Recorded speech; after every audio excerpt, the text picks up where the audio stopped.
नमस्कार। राम गुलाम online classes में आपका स्वागत है। डीएलएड चतुर्थ सेमेस्टर के सामाजिक अध्ययन विषय में आज पढ़ेंगे उत्तर प्रदेश के प्राकृतिक प्रदेश, जिसमें भाग 2 पढ़ेंगे। इसके पहले पढ़ चुके हैं गंगा यमुना का मैदान। इसमें गंगा यमुना का दोआब का क्षेत्र आता है। दोआब का मतलब है दो नदियों के बीच का स्थान या भाग। इसकी सहायक नदियां हैं गंगा यमुना के अलावा राप्ती, गोमती, सरयू आदि। इन क्षेत्र में खादर और बांगर क्षेत्र भी पाया जाता है।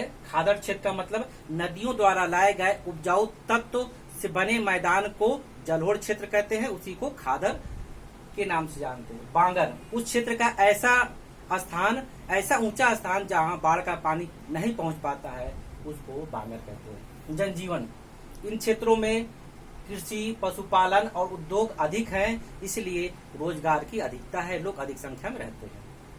दक्षिणी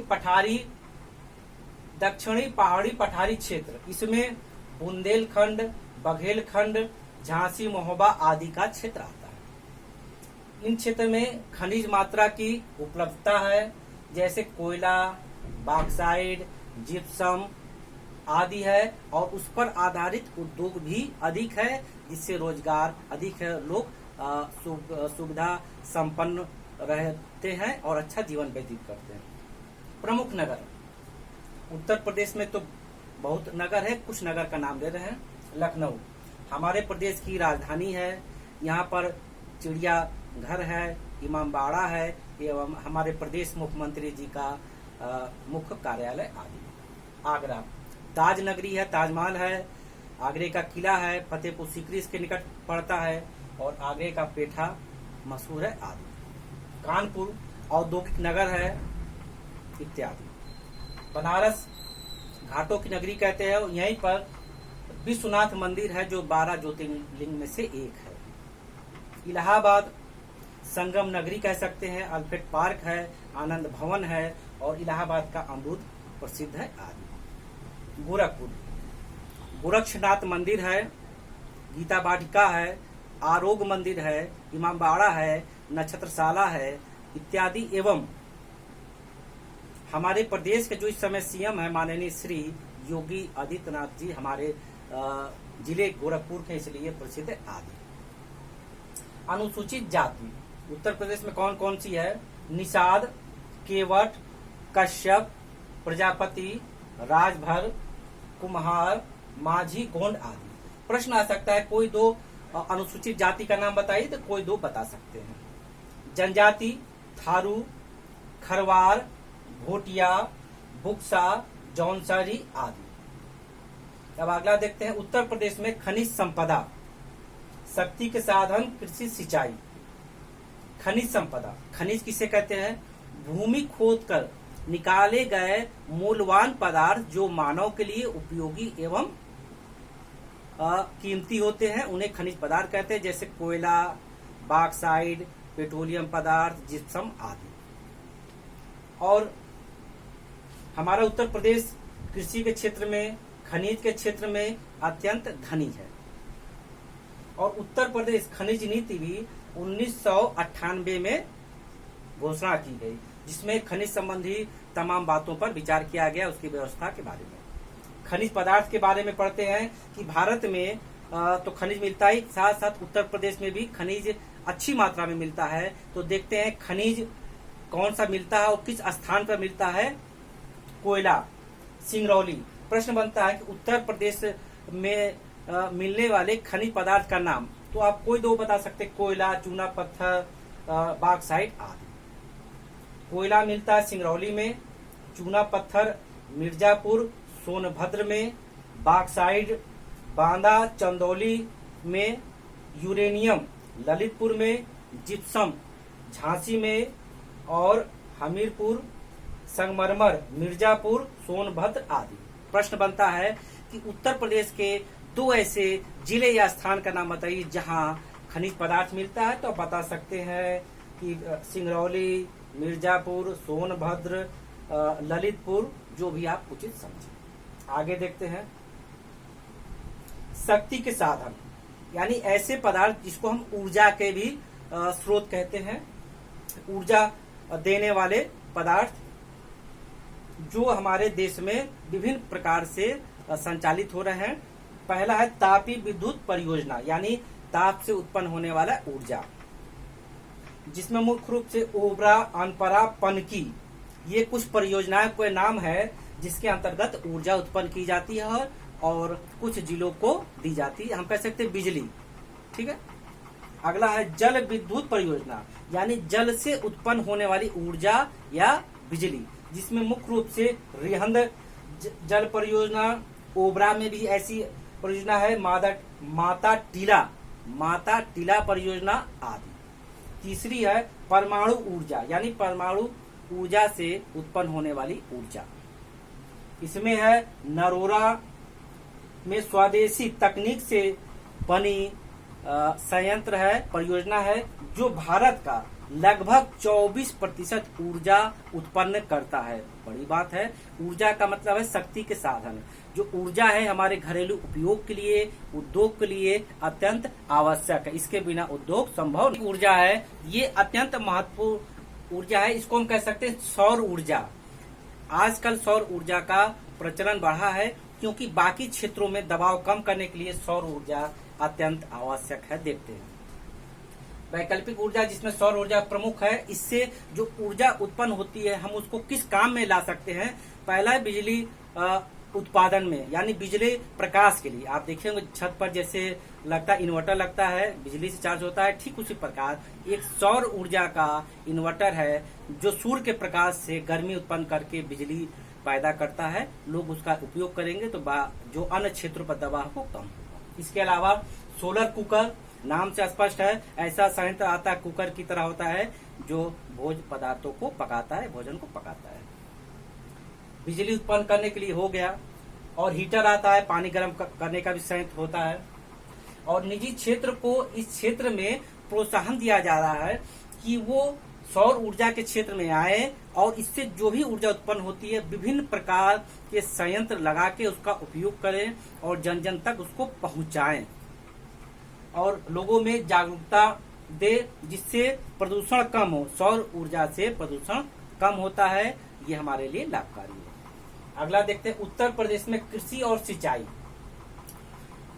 भारत का एक महत्वपूर्ण राज्य है उत्तर प्रदेश, और उत्तर प्रदेश में कृषि अच्छी मात्रा में होती है, क्योंकि यहाँ पर उपजाऊ भूमि है, यहाँ पर नदी है और इस प्रकार की सारी परिस्थितियां मौजूद हैं कि कृषि अच्छी मात्रा में हो।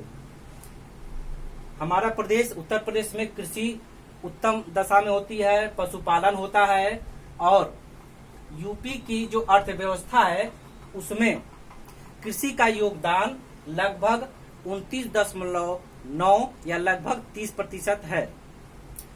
हमारे उत्तर प्रदेश में कृषि का जो योगदान है अर्थव्यवस्था में लगभग 30% है। इसके अलावा जो कृषि क्षेत्र को उत्तर प्रदेश में जो कृषि जलवायु क्षेत्र है उसको 9 भागों में बांटा गया। प्रश्न बनता है उत्तर प्रदेश के कृषि जलवायु को कितने भागों में बांटा गया है, तो 9 भागों में, और 8 मृदा समूह में बांटा गया है। इसके अलावा हमारे प्रदेश में उत्तर प्रदेश में साल भर फसलें होती हैं। फसलें 3 प्रकार की होती हैं, रबी की फसल, खरीफ की फसल, जायद की फसल।